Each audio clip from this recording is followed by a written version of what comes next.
करने के ठेकेदार पहचानने लग जाओ तो आप चौड़े हो जाते, मुझे तो फलां और ताहिर सिदरा मखदूम मलाइका कहते मैं क्या हूँ, सारे फरिश्ते अबू बकर को पहचानते। जिसका लेवल इतना आला है उसके सामने बच्ची बकरी ला के रखती है कि दूध निकाल के दो साहब,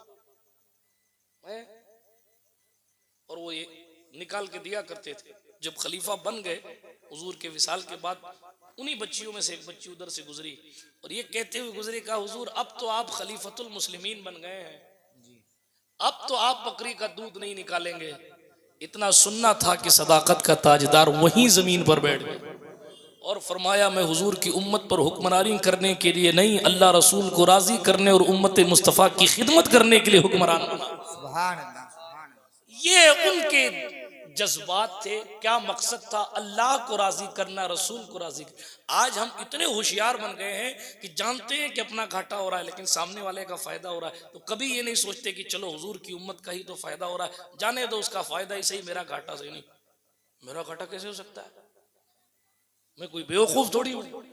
हर जगह अकलमंदी दिखाना भी कामयाबी नहीं होती। हाँ माफ कीजिएगा, कभी कभी जो है मैं जज्बाती जुमले कह दिया करता हूँ, लेकिन तेजी के साथ आगे बढ़ता हूँ। मौसम ठंडा है इसलिए बहुत देर तक आपको बिठाना नहीं चाहता। ये वाकयात मैं क्यों पढ़ रहा हूँ? ताकि आपका जहन खुले और ये फिक्र आज रज़ाए मुस्तफ़ा कॉन्फ्रेंस में लेकर जाएं कि अपनी जिंदगी का मकसद क्या है। हमें करनी है शहनशाहे बता की रजा जोई, जो वो हो गए अपने तो रहमते परवरदिगार अपनी। हाँ जी, और फिर आप कह रहे हैं साहब अपने तो नेक काम करते हो, फलाना सही नहीं कहता, फला अपने को बहुत बुरा कहता। हम भी हजरत नेक काम की तरफ ही आए थे, 4 दिन तक हमने ये किया, लेकिन लोगों ने इतनी पंचायतियां की ना हजरत, इसलिए हमने काम छोड़ दिया। ये जवाब होता है लोगों का, ये जवाब होता है। मगर वफादारों की शान क्या होती है? वफादारों की शान क्या होती है? वफादारों का एम और मकसद क्या होता है? हमें तो सुर्ख रूह होना है आका की निगाहों में। जमाने का है क्या नासिर, बुरा जाने भला जाने। जमाने का है क्या नासिर, बुरा जाने। लोगों के अच्छा कहने और बुरा कहने से कुछ नहीं होता अगर रसूल आपसे राजी। हकीमुल उम्मत मुफ्ती अहमद यार खान साहब नईमी ने एक जुमला कितना खूबसूरत लिखा, कयामत तक के लिए अल्लाह अकबर उनकी कब्र पर अल्लाह पाक रहमत व अनवार की बरखा बरसाए। फरमाते हम सारी जिंदगी कहते रहे हम रसूल के उम्मती हैं, सारी जिंदगी में अनगिनत बार कहें कि हम रसूल के उम्मती हैं, और मेरा रसूल एक बार कह दे कि हाँ तू मेरा। अल्लाह अकबर। मेराज तो जब है जब हुजूर कहते हैं कि हाँ तू मेरा है। हम तो सारी जिंदगी कहते रहे हम आशिक रसूल, हम आशिक रसूल, हम आशिक रसूल, हम आशिक, हम जन्नती हैं, हम जन्नती हैं, हम जन्नती। लेकिन जन्नती बंदा तब होगा जो पिया को भाई अख्तर वो सुहाना राग है जिससे नाखुश हो पिया वो रागनी अच्छी नहीं। हम अपनी जिंदगी में ये फिक्र पैदा करें जमाने का है क्या नासिर, भला जाने बुरा जाने। हमें तो सुरखरू होना है आका की निगाह। हुजूर को खुश करना मकसूद, हुजूर को राजी करना हमारा और आपका मकसूद होना चाहिए। उसके लिए हुजूर की सुन्नतों पर अमल पैरा हो, उसके लिए हुजूर की उम्मत के साथ अल्लाह अकबर खैर खाही फरमाए।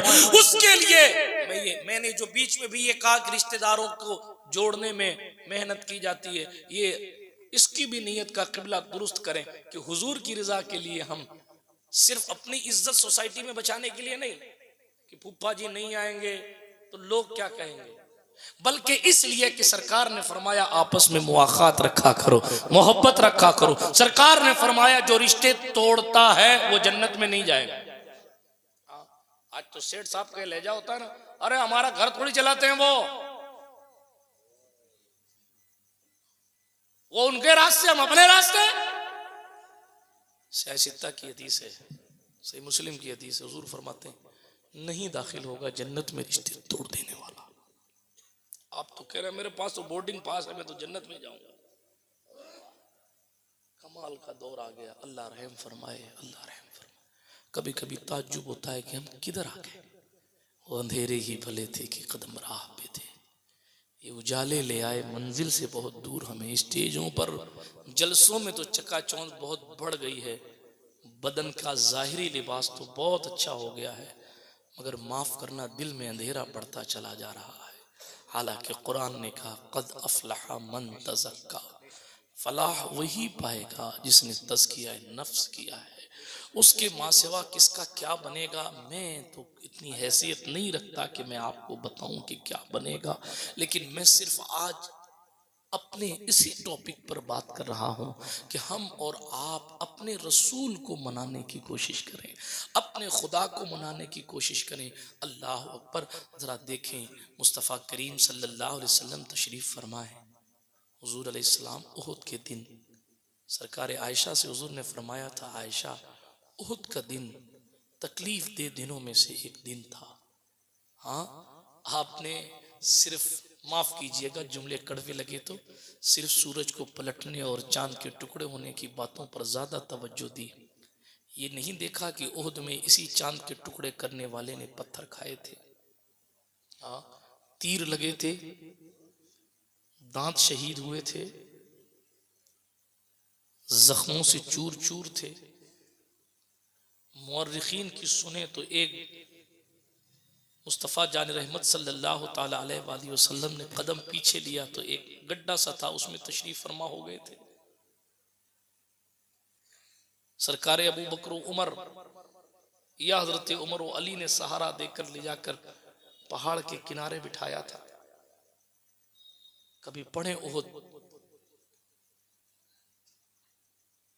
होश में आएंगे कि रसूल पाक सल्लल्लाहु अलैहि वसल्लम के 40 वफादार सहाबा हुजूर की हिफाजत कर रहे थे और उन 40 में से अक्सर तीर खा खा कर शहीद हो गए। ये उहुद का सख्त तरीन दिन था जी। मौला अली जख्मी है, साद इब्न अबी वक्कास जख्मी है, सैयदुश शुहदा अमीर हमजा रदी अल्लाह ताला अन्हु हुजूर के चचा हैं, शहीद हो गए हैं इसी उहुद में। 70 मरतबा हुजूर ने आपकी नमाज जनाजा पढ़ी है जी। रो रो कर सरकार पर गशी तारी हो रही थी, वो सैयदुश शुहदा की मोहब्बत थी हुजूर के दिल में। हम हुजूर अलैहिस्सलातु वस्सलाम को जिस तरह अलग अलग औसाफ से, अलग अलग सिफाती नाम से पुकारते हैं, सरकार अमीर हमजा की जनाजे को देखकर बार बार हुजूर कहते थे, मेरे शफीक चचा, मेरे फला चचा, मेरे फला चचा, मेरे अल्लाह के शेर चचा, मेरे शेर चचा, और कहते थे और रोते जाते थे। सगे चचा के लिए पूरा कफन बज़ाहिर मैसर न था। हजरत सफिया बिनते अब्दुल मुत्तलिब ने 2 कपड़े दिए थे तो सरकार ने उनमें से एक चादर में अपने सरकार अमीर हमजा अपने चचा को दफनाया था। अल्लाह अकबर। कभी ये भी देखिए, सबको याद है कि नमकीन से शुरू करना सुन्नत है, फिर मीठा खाना सुन्नत है, फिर नमकीन पे खत्म करना सुन्नत है। लोग भूल गए कि हुजूर ने सारी जिंदगी कभी पेट भर के खाना नहीं खाया। आज लोग खा इतना लेते हैं कि अटैक आ रहा है। इमाम जाफर का एक कौल है ना, सरकार इमाम जाफर सादिक का कौल, कई नबियों का इंतकाल भूख की वजह से हो गया, कई वलियों का इंतकाल भूख की वजह से हो गया। इमाम जाफर सादिक फरमाते हैं, क्या दौर है, किसी दौर में लोग भूख की वजह से मरते थे और कुर्बे क़यामत लोग ज्यादा खाने की वजह से मरेंगे। सरकार सल्लल्लाहु अलैहि वसल्लम ने फरमाया था, अपने पेट के 3 हिस्से किया करो, एक में खाना, एक में पानी, और तीसरा हिस्सा सांस लेने के लिए खाली रखा करो, मगर माले मुफ्त दिले बेरहम। अगर कहीं से दावत आ जाए तो एक वक्त का खाना कम खाते हैं, फला जगह जाना है, उसने खाना ज्यादा बनाया है, फरिश्ते के लिए, फरिश्तों की तरफ से कोई डिस्काउंट नहीं है। सुम्मा लतुसअलुन्न यौमइज़िन अनिन नईम, ऐलान है, हर नेमत के बारे में जरूर जरूर तुमसे पूछेंगे। हम और आप खुदा जाने किस बेफिक्री की जिंदगी गुजार रहे हैं। जिन लोगों ने कदम कदम पर रसूल को मनाया, उसके बावजूद भी वो रुआ करते थे कि मेरे रसूल आपकी बारगाह में कोई कमी न रह जाए। ये उहुद का मुकद्दस दिन है, सरकार जख्मी है। बहुत लंबी दास्तान है, फिर कभी पढ़ूंगा, लेकिन मुझे याद आ गई आज साद इब्न रबी की। इसी उहुद के दिन हुजूर अलैहिस्सलातु वस्सलाम ने फरमाया, है कोई जो मुझे मेरी साद की खबर ला के दे दे। कोई खड़ा नहीं हुआ। हुजूर ने दोबारा फरमाया। हजरत उबई इब्ने काब खड़े हुए। जैसे खड़े हुए कहा या रसूलल्लाह मैं तलाश करके लाता हूँ। क्यों नहीं खड़ा हो रहा था, बहुत लंबी दास्तान है, लेकिन हालात ऐसे थे जंग के कि मुसलमानों को अपने कदम पीछे लेने पड़े थे। और उस कंडीशन में लाशों को तलाश करने कौन जाए? जिन लाशों को तलाश करके जिस वक्त हिंदा कलेजा चबा रही थी, उस वक्त लाशों को तलाश करने कौन जाएगा? लेकिन जानिसारी सुभान अल्लाह कोई मुस्तफ़ा के वफादारों से सीखे। उबई इब्ने काब खड़े हुए, हुजूर मैं जाऊंगा तलाश करने साद को।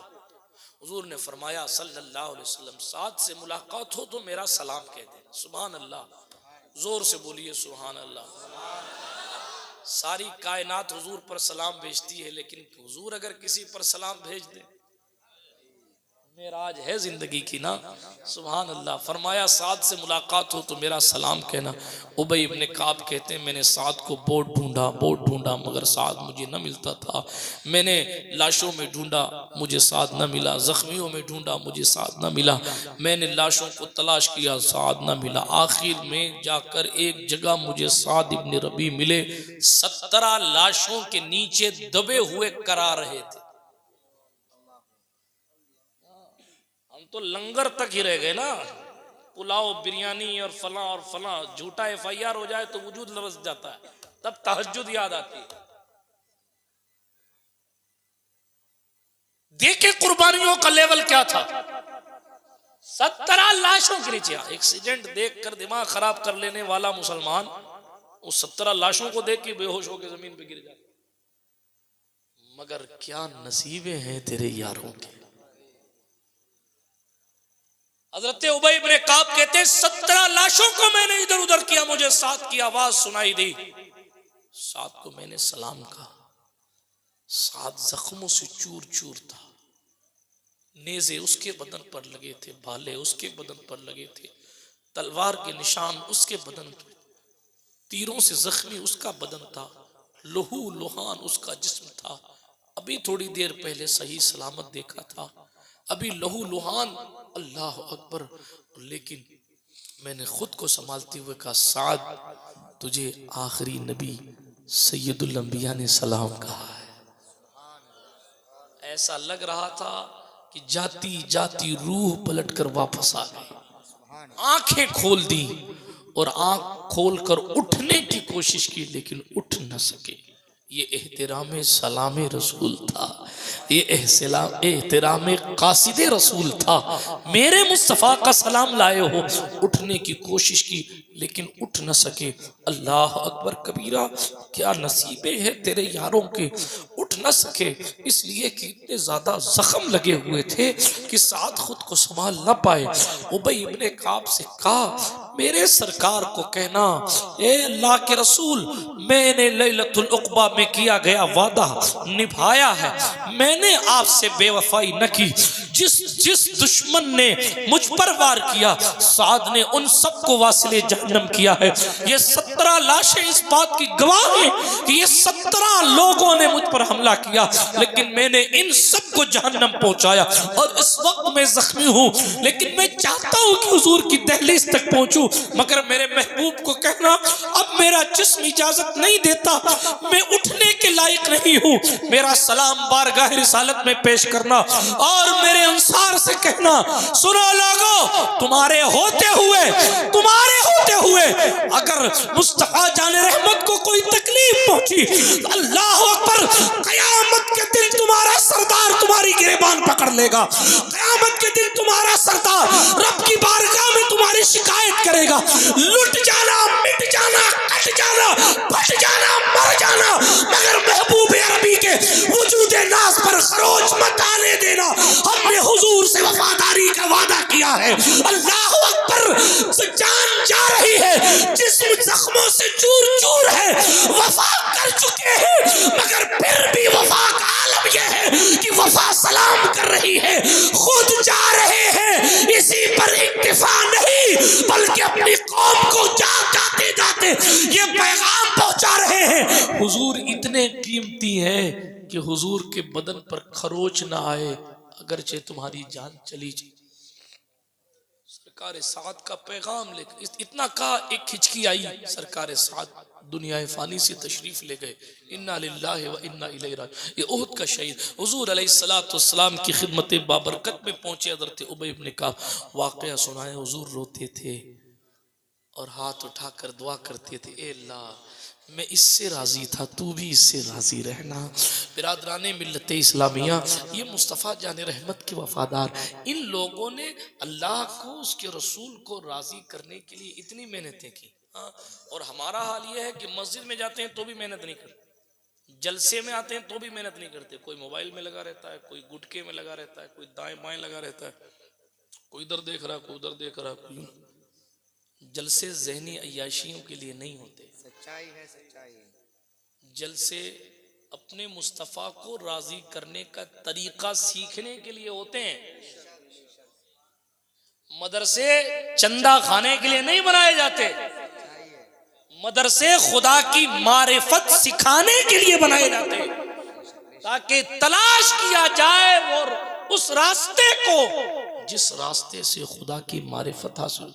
मगर माफ करना, हमने तो हर चीज को फॉर्मेलिटी के तंदूर में झोंक दिया।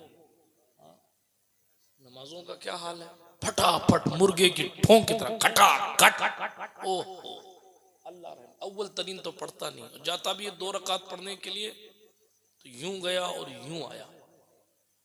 और उसमें भी अगर इमाम साहब को जोश आया हुआ और 5-7 मिनट कोई तकरीर ऊपर हो जाए तो वो 70 बार रेडियम वाली घड़ी देखता है कि हज़रत बैठे क्यों नहीं, तशरीफ क्यों नहीं फरमाई आपने।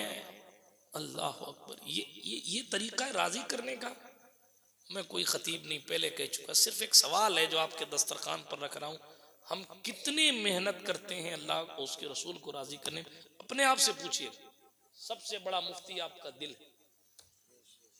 कुरान ने कहा बल इंसान वाला नफ्सिही बसीरा, जी फला मेरे बारे में कौन क्या कहें, फला मेरे बारे में क्या कहें, फला मेरे बारे में। आप अपने बारे में सबसे ज्यादा जानते हैं, इसलिए खुद से पूछिए कि वो कौन सा काम है जो हमने रसूल को राजी करने के लिए किया। वो कौन सा काम, वो कौन सा हमने काम किया जो रसूलुल्लाह को कहें कि सरकार ये हमने आपको राजी कर। हमारे बड़ों ने काम कर करके दिखाए हैं। रसूल को राजी करने के लिए ही शहनशाह बगदाद ने जीलान छोड़ा, रसूल को राजी करने के लिए ही सजिस्तान को छोड़ दिया था मोइनुद्दीन गरीब नवाज ख्वाजाए खाजगान। रसूल को, रसूल खुदा को राजी करने के लिए ही सिमनान की हुकूमत को ठोकर मार दी थी हजरत शहनशाह मखदूम अशरफ जहांगीर समनानी, शहनशाह सिमनान जी। इब्राहिम अदहम ने अल्लाह रसूल की रजा के लिए ही हुकूमत को तर्क किया। हमने और आपने क्या तर्क किया? हम तो एक आदत छोड़ने तैयार नहीं है, वाहिद एक आदत छोड़ने तैयार नहीं है। एक आदत के साथ रसूल की रजा के लिए ये बुरी आदत छोड़ने नहीं साहब, जैसी चल रही है वैसी चला रहे हैं। मैं अपनी इस्लामी रिश्ते की माओ बहनों से भी अर्ज करूंगा, मैं अपने भाइयों से भी अर्ज करूंगा, बहुत दूर नहीं ले जाता, सिर्फ इतना कहता हूं, अपने आप से पूछिए कि अपने को रसूल को राजी करने के लिए क्या करना चाहिए। बस अपने आप से पूछिए, फिर उलमा की तवज्जो से और उलमा के मशवरे से खुदा को राजी करने की कोशिश फरमाइए, ताकि दुनिया में भी आपको इज्जत मिले, कब्र भी आपकी रोशन हो और आखिरत भी आपकी रोशन हो। जो डरते थे दुनिया से उन्हें खा गई दुनिया, जो डरते थे खुदा से वो छा गए दुनिया पर। जिन्होंने राजी कर लिया, जिन्होंने राजी कर लिया, उनकी कब्र के ऊपर पड़ी हुई चादर को भी लोग एहतराम से चूमते हैं, और जिन्होंने राजी नहीं किया लोग सलाम का जवाब देने तैयार नहीं। एक जवान था, बाहया नौजवान, अपने जवानों को सुनाता हूं। एक जवान था और बात को खत्म करता हूं। तूफान नूह लाने से क्या फायदा है चश्म, 2 अश्क ही काफी हैं अगर असर कर। मुआशरे की इस्लाह कई एंगल से की जा सकती है, लेकिन किसी महापुरुष ने कहा था, आप भले तो जग भला। बंदा खुद को बदलना नहीं चाहता और पूरी कंट्री को बदलने के लिए बेकरार। बंदा खुद की बुराई जानकर उसको नहीं छोड़ता, अरे एक एक करके छोड़ो, एक एक करके। इसी बुजुर्ग का कौल है, गालिबन हजरत इमाम हसन बसरी का, बहुत साल पहले मैंने पढ़ा था, इसीलिए बुजुर्ग का नाम याद नहीं। उन्होंने कहा कि तुम्हें अल्लाह जल्ल वाला की इबादत में दिल लगाने का नुस्खा बताऊं? कहा बताइए। उस जवान को आपने फरमाया, एक गुनाह सिर्फ इसलिए छोड़ दो कि अल्लाह उसका रसूल राजी हो, ऑटोमेटिक दिल में इबादत करने की लज्जत आ जाएगी। एक शख्स, एक जवान, उसको हजरत मिस्की के नाम से जाना जाता था, एक बुजुर्ग थे रहमतुल्लाह अलैह। वो जिस गली से गुजरते थे उस गली में महक पैदा हो जाती थी। वो मस्जिद में आ जाते तो मस्जिद महक जाती, वो मदरसे में चले जाते तो मदरसा महक जाता, वो जहां जाते खुशबू ही खुशबू। एक साहब ने कहा, हुजूर आप खुशबू पर लगता है पैसा बहुत खर्चा करते हैं, इसलिए जहां तशरीफ ले जाते हैं खुशबू ही खुशबू फैल जाती है। तो उन्होंने कहा, इसके पीछे एक लंबा वाकया है, किसी दिन बताई दीजिए। बता देता हूँ। कब मैं बगदाद मोहल्ला की जमीन पर पैदा हुआ, सुभान अल्लाह। रहते थे बसरा में, पैदाइश बगदाद की। कहने लगे बगदाद मोहल्ला की जमीन पर पैदा हुआ, मैं बड़ा बाहया बचपन से था। इतना बाहया था कि मैं अपने रिश्तेदारों से भी सीधे मुंह बात नहीं करता था, नहीं बात कर। मेरे बाप ने कहा, इसको थोड़ा मार्केट दिखाओ ताकि उसको बात करने का सलीका आए। तो मेरे बाप ने कपड़े की दुकान पर मुझे बिठा दिया कि यहाँ कपड़ा खरीदा बेचा कर, ताकि तुझे पता चल जाए कि लोगों से बात कैसे की जाती है। बात सुन रहे हैं आप? हाथ उठाकर बताएं कितने लोग सुन रहे हैं। बाकी सुन है बाकी क्या कर रहे हैं? सो रहे हैं। अच्छा, हाथ उठा करके या रसूल अल्लाह। अब भी कुछ कुछ लोगों ने नहीं उठाया, किसके नाम पे उठवाऊं? हुजूर से बड़ा तो मखलूक में किसी का नाम नहीं है। फिर से एक मौका देता, किसी की जय विजय हम क्यों पुकारें, क्या गरज हमको, हमें काफी है सैयद अपना नारा या रसूल अल्लाह। हुजूर मुजाहिदे दौरान ने यहीं कहीं खड़े होकर कहा होगा, यहीं कहीं खड़े होकर कहा होगा, मुजफ्फर गैर के दर की गुलामी गैर मुमकिन है, शहनशाही करेंगे हम गुलाम मुस्तफ़ा बनकर। गैज में जल जाएं बेदीनों के दिल, बस या रसूल अल्लाह की कसरत कीजिए। दुश्मने अहमद पे शिद्दत कीजिए, मुल्हिदों की क्या मुरव्वत कीजिए। शिर्क ठहरे जिसमें ताज़ीम हबीब, उस बुरे मजहब पे लानत कीजिए।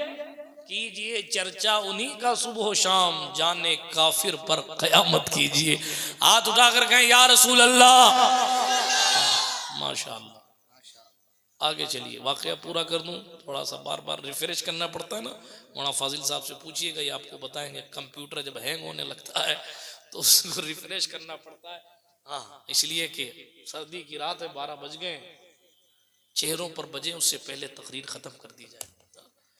तो अर्ज ये कर रहा था, जवानों के लिए बिलखुसूस देखें, लोग अपने मालिक को मनाने के लिए क्या क्या करते थे, मनाने के लिए क्या क्या करते थे। तो वो बुजुर्ग थे, जिधर से गुजरते थे महक महक महक उनकी जिंदगी थी। किसी ने कहा, हुजूर खर्चा करते हैं, बहुत इतर लगाते हैं। कहने लगे, नहीं ऐसा कोई मसला नहीं है, मैं कोई खर्चा वर्चा करके इतर नहीं लगाता।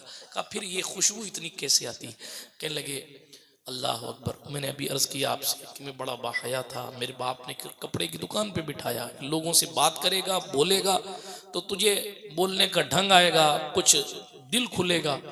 तो कई दिन से मैं कपड़े की दुकान पर काम कर रहा था। एक दिन एक खातून आई और आने के बाद उन्होंने चंद कपड़े खरीदे और फिर चंद कपड़े और साथ लिए जोड़े और कहिए मैं अपने घर लेके जाती हूँ, शहजादी को दिखाऊंगी, और शहजादी ने अगर इसको कबूल कर लिया तो मैं उसकी कीमत भिजवा दूंगी, और अगर नहीं कबूल किया, यानी वो जो जोड़े पसंद नहीं आएंगे, तो वो जोड़ा इस बच्चे के साथ वापस भेज देंगे, इस जवान के साथ वापस भेज देंगे। ठीक है। दुकान के मालिक ने उस औरत के साथ उसको रवाना किया। ये कहते हैं जब मैं उस औरत के पीछे पीछे एक आलीशान महल में पहुंचा, देखा मुनक्कश कालीन बिछी हुई है। अल्लाह अकबर, ऐसी खूबसूरत खूबसूरत कालीन मैंने जिंदगी में कभी देखी नहीं थी। ऐसा नक्शो निगार दीवार पर और वगैरह अलग अलग जगह जो यानी छतों पर वगैरह था, मेरी निगाहों ने ऐसा खुशनुमा मंजर कभी नहीं देखा था। अल्लाह अकबर कबीरा। लेकिन जैसे ही उस खातून, उस शहजादी की नजर मुझ पर पड़ी, वो मुझसे गुनाह करने और गुनाह करवाने के लिए मेरी तरफ दौड़ी, अपना मुंह काला करने के लिए मेरी तरफ दौड़ी। मैं पीछे हटा। उसने मुझे अपनी तरफ बुलाया। मैंने कहा अल्लाह का खौफ कर। उसने कहा मेरी हाजत को पूरी कर। मना किया। और मुझे मेरा खुदा याद आ रहा था कि अगर मैंने यहां गुनाह कर लिया तो मेरी रूह पर दाग लग जाएगा। कयामत के दिन मैं अपने मालिक को मुंह क्या दिखाऊंगा। मैंने बचने की बहुत कोशिश की, मगर सारे दरवाजे बंद थे, भागने की कोई जगह न थी। मैंने बहुत सोचा कि क्या करूं, कुछ समझ नहीं आया। फिर एक चीज ख्याल में आई। कहा मुझे इस्तिंजा की हाजत है। उसने कहा कहीं नहीं जाने देती। कहा इस्तिंजा तो करने दो। उसने कहा ठीक है, इस्तिंजा की इजाजत। अपनी बांदियों को बुलाया। कई बांदियां, कई नौकरानियां आई और उसको इस्तिंजा खाने तक शाही अंदाज में लेकर गई। गुनाह का माहौल है, बुराई चल के आई है, चार जानिब तन्हाई है, कोई देखने वाला नहीं है, मगर रब को मनाने पर मेहनत करने वाले हर जगह कामयाबी की मंजिल तक पहुंचते हैं। वो कहते हैं जब मुझे भागने की कोई जगह न दिखी तो मैं इस्तिंजा खाने में गया। वहां से भी मैंने देखा कोई दरवाजा खिड़की हो तो मैं भाग जाऊं, लेकिन वहां भी मुझे भागने की कोई जगह नजर नहीं आई। फिर एक ख्याल आया मेरे जहन में। सुनो मेरे जवानों और बुजुर्गों, गुनाह से बचने के लिए लोग किस हद तक चले जाते हैं, अल्लाह को मनाने के लिए लोग किस कदर मेहनत और कोशिश करते थे, किस कदर फिक्रमंद रहते थे, तो ऐसे ख्यालात उनके जहन में आते थे। वो कहते हैं, जरा तवज्जो से सुनिएगा, ठहर के सब्र करके। वो कहते हैं मेरे पास इसके सिवा कोई चारा न था। मैंने वो नजासत, वो गंदगी, वो पखाना उठाया और अपने बदन पर मल लिया, अपने चेहरे पे मल लिया, और फिर मल के बाहर निकलते हुए, डराते हुए, मैंने हाथों को फैलाते हुए, आंखें निकालते हुए उनको डराया। तो सारी बांदियां इधर उधर भाग गई और कहा पागल है, ये तो पागल है, ये तो पागल है, ये तो पागल है। इस तरह करके 4-5 औरतों ने मिलकर मुझे एक चटाई में, टाट में पैक कर दिया और पैक करके ले जाके मुझे फेंक दिया एक बाग में दूर। और जब दूर बाग में फेंका, काफी देर गुजर गई, मुझे यकीन हो गया कि अब मेरे आसपास कोई नहीं है। तो मैं बमुश्किल तमाम उस टाट से बाहर निकला, गंदगी अपनी साफ की। किसी को नहीं बताया मैंने कि मैंने अपने रब को मनाने के लिए, खुद को गुनाह से बचाने के लिए, अपनी रूह पर दाग लगने से खुद को बचाने के लिए ये अमल किया है। मैंने अपने आप को साफ किया। घर पहुंचा, घर पहुंचकर लेटा ही था कि खूबसूरत शख्स मेरे ख्वाब में आता है और कहा जवान तुझे मुबारक हो, तूने आज जनाब यूसुफ की याद ताजा, हजरत यूसुफ अलैहिस्सलातु वस्सलाम की याद ताजा कर दी। और फिर उस आने वाली नूरानी शक्ल ने, मैंने तो ठीक से शक्ल देखी नहीं, नूर ही नूर था। उसने हाथ